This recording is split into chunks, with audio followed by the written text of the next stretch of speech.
허락하신 하나님의 말씀은 예레미야서 38장 1절로 13절까지 말씀입니다. 밧단의 아들 스바랴와 바술의 아들 그다랴와 셀레마의 아들 유갈과 말기야의 아들 바스울이 예레미야가 모든 백성에게 이르는 말을 들은즉 이르기를, 여호와께서 이와 같이 말씀하시되 이 성에 머무는 자는 칼과 기근과 전염병에 죽으리라. 그러나 갈대아인에게 항복하는 자는 살리니 그는 노량물을 얻음같이 자기의 목숨을 건지리라. 여호와께서 이와 같이 말씀하시니라. 이 성이 반드시 바벨론의 왕의 군대의 손에 넘어가리니 그가 차지하리라 하셨다 하는지라.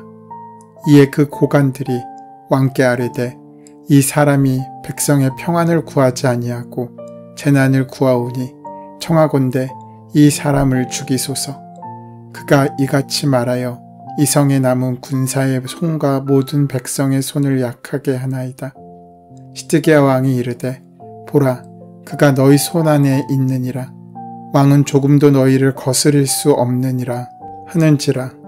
그들이 예레미야를 끌어다가 감옥들에 있는 왕의 아들 말기야의 구덩이에 던져 넣을 때에 예레미야를 줄로 달아내렸는데 그 구덩이에는 물이 없고 진창뿐이므로 예레미야가 진창 속에 빠졌더라. 왕국 내시 구스인 에벤멜렉이 그들이 예레미야를 구덩이에 던져 넣었음을 들으니라. 그때 왕이 베냐민 문에 앉았더니 에벤멜렉이 왕궁에서 나와 왕께 아뢰어 이르되, 내 주 왕이여, 저 사람들이 선지자 예레미야에게 행한 모든 일은 악하나이다. 성중에 떡이 떨어졌거늘 그들이 그를 구덩이에 던져 넣었으니 그가 거기에서 굶어 죽으리이다 하니, 왕이 구스 사람 에벳멜렉에게 명령하여 이르되, 너는 여기서 30명을 데리고 가서 선지자 예레미야가 죽기 전에 그를 구덩이에서 끌어내라. 에벳멜렉이 사람들을 데리고 왕궁 곳간 및 방에 들어가서 거기에서 헝겊과 낡은 옷을 가져다가 그것을 구덩이에 있는 예레미야에게 밧줄로 내리며, 구스인 에벤멜렉이 예레미야에게 이르되, 당신은 이 헝겊과 낡은 옷을 당신의 겨드랑이에 대고 줄을 그 아래에 대시오. 예레미야가 그대로 하매 그들이 줄로 예레미야를 구덩이에서 끌어낸지라. 예레미야가 시위대 뜰에 머무니라. 예레미야는 계속해서 유다 멸망에 대한 메시지를 담대하게 전합니다. 멸망 직전에 예루살렘 백성에게 심판의 메시지를 전했던 예레미야는 고관들의 반대와 핍박에도 굴하지 않고 진실을 전했습니다. 이는 하나님의 말씀을 전하는 사람의 사명은 세상의 비웃음이나 반대에도 굴하지 않고 담대하게 진리를 선포하는 것임을 보여줍니다. 그리고 그것은 한 번의 결단으로 끝나지 않습니다. 하나님의 사랑이 한 번에 끝나지 않는 것과 마찬가지입니다. 상이한 반응으로 인하여 예레미야가 서게 되는 장소는 변하지만 그의 메시지는 결코 바뀌지 않았습니다. 하나님의 메시지는 시대나 상황에 따라 바뀌는 일이 없었기 때문입니다. 유다의 멸망이 얼마 남지 않은 시기에도 여전히 예레미야는 하나님의 말씀을 대언했습니다. 시위대의 뜰에 있는 예레미야에게 여전히 하나님의 말씀은 임했고, 당시 고관들이었던 스바랴와 그다랴와 유갈과 바스울은 예레미야가 모든 백성들에게 이른 말을 듣게 되었습니다. 여호와께서 예레미야에게 주신 말씀을 모든 백성들에게 선포했습니다. 예레미야는 유다의 멸망이 확실하니 살고 싶다면 갈대아인, 즉 바벨론에게 항복하라고 말합니다. 이러한 메시지는 지금 처음 선포되는 것이 아닙니다. 21장에서도 선포되었던 메시지였습니다. 예레미야는 선포하기를, 예루살렘 도성에 남아있는 사람들은 칼과 기근과 전염병에 죽겠지만 바벨론 군대에 항복하는 사람은 목숨을 부지할 것이라고 전했습니다. 이런 이야기를 들은 고관들이 예레미야를 죽이고자 하는 심정을 이해할 수는 있습니다. 조국을 지키고자 하는 사람들의 입장에서 적국에 항복하라는 것은 절망적인 소리이고 사기를 떨어뜨리는 말이기 때문입니다. 그러나 예레미야의 이 같은 선포는 예레미야 자신의 소리가 아니라 당시 이스라엘을 향하신 하나님의 계획이었습니다. 이렇게 계속해서 선포되는 준엄한 메시지 앞에 예루살렘의 사람들은 다른 반응을 보입니다. 그 반응에 따라 그들의 마지막이 결정될 것이라는 것은 불보듯 뻔한 일입니다. 예레미야의 이런 메시지를 듣게 된 많은 사람들은 그의 선포를 매국적인 발언으로 여겼습니다. 다시 말해 하나님의 말씀을 선포하는 예레미야를 도리어 민족을 버린 반역자로 매도한 것입니다. 이를 반증이나 하듯 백성들을 대표하는 고관들 스바다와 그라다와 유갈과 바스울은 예레미야를 죽이고자 시드기 왕을 찾습니다. 예레미야를 죽여야 하는 이유에 대해 고관들은 그가 백성의 평안을 구하지 아니하고 도리어 재난을 구하였고 그의 말로 인해 성 안에 남아 싸우는 군인들과 모든 백성들의 사기가 떨어졌기 때문이라고 이야기합니다. 이렇게 주장하는 사람들은 대부분 친애굽파 지도자들이었습니다. 그들은 애굽에 기대어 바벨론의 공격에서 벗어나기를 바랬기 때문에 바벨론에게 항복하자는 예레미야의 말을 참을 수 없었습니다. 그들이 볼 때 예레미야의 말은 군사들과 백성들의 사기를 꺾는 것이었고 하나님의 백성답지도 않은 말이었습니다. 그래서 그들은 시드기야 왕에게 예레미야를 죽여야 한다고 주장했고 우유부단했던 시드기야는 예레미야를 그들의 손에 맡겨 처치하도록 허락합니다. 시드기야 왕은 그가 여기에 있소. 죽이든 살리든 그대들 뜻대로 하시오. 나에게 무슨 힘이 있다고 그대들에게 반대하겠소. 라고 마치 연약한 사람처럼 행동했지만 그는 지금까지 자신의 권리를 마음대로 휘두르던 왕이었습니다. 그런데 갑자기 자신은 힘이 없다고 합니다. 이는 정말 힘이 없어서가 아닌 듯합니다. 예레미야를 죽이고자 하는 마음은 누구보다 강했지만 자신이 그 피를 묻히고 싶진 않다는 뜻처럼 보입니다. 마치 자신은 원하지 않았는데 너희들이 죽였다고 변명하고자 하는 밑자락을 까는 것 같은 느낌입니다. 어떤 면에서는 무책임함의 극치이고 또 어떤 면에서는 교활하기까지 한 모습입니다. 그런데 이런 모습이 우리에게도 있습니다. 하나님의 말씀 앞에서 우리는 늘 세상에 핑계를 댑니다. 이래서 할 수 없고 저래서 할 수 없고 온갖 이유를 늘어놓습니다.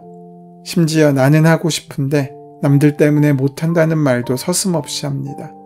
상황이 안 돼서 그런 환경이 주어지지 않아서 남들이 싫어해서 등등 이유도 참 많습니다. 그러나 사실 정작은 내가 하고 싶지 않은 일들을 남 탓하면서 하지 않는 모습이라는 것은 불보듯 뻔한 것입니다.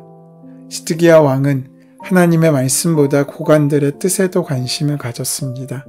그것이 자신의 생각에 맞아 보였기 때문입니다. 자신은 물론 이스라엘의 주관자이신 하나님의 말씀보다 고관들이 말하는 그 말에 더 큰 관심을 가졌던 나약한 왕이었습니다. 사실 시드기야 왕은 여호아긴 왕이 포로로 잡혀간 이후 바벨론의 느부갓네살에 의해 왕위에 오른 꼭두각시 왕이었습니다. 대다수의 백성들은 시드기야를 진짜 왕으로 인정하지 않았고 여호아긴 왕이 돌아올 것을 기대하고 있었던 상황입니다. 그러나 선지자 예레미야는 자신의 생명보다 하나님의 뜻에 더 관심이 있었습니다. 예레미야는 여호와의 말씀을 따라 메시지를 선포했지만 고관들을 위시한 백성들은 그를 죽이고자 덤벼들었고 그래서 예레미야는 결국 시위대 뜰에 있는 감옥에서 그곳의 진흙 구덩이 속으로 던져지게 됩니다. 이때는 이미 예루살렘이 포위되어 먹을 것이 다 떨어진 상태였습니다. 결국 아무것도 공급받지 못한 채 구덩이 속에 던져진 예레미야는 사실상 사형집행을 당한 셈이었습니다. 담대히 하나님의 메시지를 선포한 예레미야였지만 그의 처지는 매우 절망적이었습니다. 구덩이에 던져졌을 뿐만 아니라 그 구덩이에는 물도 없고 진창뿐이었습니다. 그에게 돌아온 것은 목마름과 배고픔 그리고 외로운 절망감 뿐이었을 것입니다. 이렇게 물도 양식도 없는 절망적인 상황에 있는 예레미야에게 하나님의 구원의 손이 미칩니다. 예레미야가 웅덩이에 갇혀 죽을 고비에 있을 때 에티오피아 출신 황관 에벤멜렉이라는 사람이 등장하여 왕에게 예레미야의 구명을 요청한 것입니다. 그것은 유다의 왕이나 고관들도 유다의 백성도 아닌 유다의 전통을 따르는 여호와의 총회조차 들어가지 못하는 이방 사람 구스, 지금으로 치면 에티오피아의 사람이자 넷이었습니다. 에티오피아 출신이라는 것을 보면 전쟁에 포로거나 팔려온 사람인 것으로 보입니다. 이런 연약한 사람을 하나님의 구원의 도구로 지금 사용하고 있으신 것입니다. 여기에서 우리는 시드기야 왕의 또 다른 모순적인 행동을 보게 됩니다. 권력이 있는 대신들의 눈치를 보는 것은 이해할 수 있는 일이지만 에벤멜렉은 권력이라고는 하나도 없는 사람이었습니다. 그런데 그가 왕에게 간청합니다. 그것도 지금 왕뿐만 아니라 모든 고관들이 죽이고자 하는 예레미야를 구명하고 있습니다. 이것은 미친 일입니다. 조금만 생각해도 왕이 예레미야를 얼마나 미워하는지 알 수 있는데 이런 구명을 하는 것은 눈치 없거나 아니면 죽을 각오를 하고 있는 것입니다. 어쩌면 이것은 시드기야와 대비되고 있는 모습처럼 보입니다. 자신의 뜻을 숨기고 우유부단한 모습처럼 남을 이용해 자신의 생각을 관철하는 왕과 자신에게 옳은 것을 아는 대로 행동하는 종의 모습이 일정하게 대비되고 있는 것입니다. 여기서 시드기야는 또 다른 모순적인 행동을 합니다. 조금 전까지 예레미야를 죽음에 이르도록 내던졌던 그가 이제는 또 살리라고 군대까지 내어줍니다. 이랬다 저랬다 하는 행동도 이상하지만 종의 말에 귀를 기울였다는 것이 더 이상합니다. 고관들의 말에는 영향을 받았다고 치더라도 일개 종의 말에 이런 행동을 보이는 것은 또 다른 모습입니다. 이것은 어쩌면 우리 안에 드러나고 있는 모습입니다. 우리 안에는 선과 악, 육과 영 두 가지 마음이 있어서 하나의 현안을 가지고 각각 싸움을 하게 됩니다. 가령 착한 마음을 가지라는 것과 나쁜 마음으로 욕심을 부리라는 그런 악한 생각의 충돌입니다. 어쩌면 시드기야가 늘 그랬는지 모릅니다. 늘 그 안에 악한 마음과 선한 마음이 부딪힙니다. 그런데 그것이 정상이라는 것이지 않습니까? 늘 그 둘이 싸우는 것이 일반적이라고 말하지 않습니까? 하지만 이것은 반은 맞고 반은 틀린 일입니다. 우리가 그리스도인이 아닐 때는 그렇게 살았습니다. 하지만 우리는 지금 그리스도인으로 그 마음을 결정했습니다. 시편 57편 7절에서 다윗은 하나님, 나는 내 마음을 정했습니다. 나는 내 마음을 확실히 정했습니다. 라고 고백하고 있습니다. 우리가 여전히 흔들리고 마음의 갈피를 못 잡는 까닭은 아직 그 마음을 확정하지 못했기 때문입니다.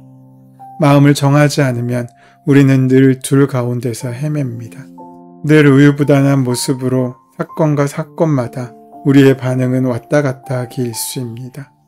그래서는 우리 삶 가운데 하나님의 역사도 구원도 이룰 수 없습니다.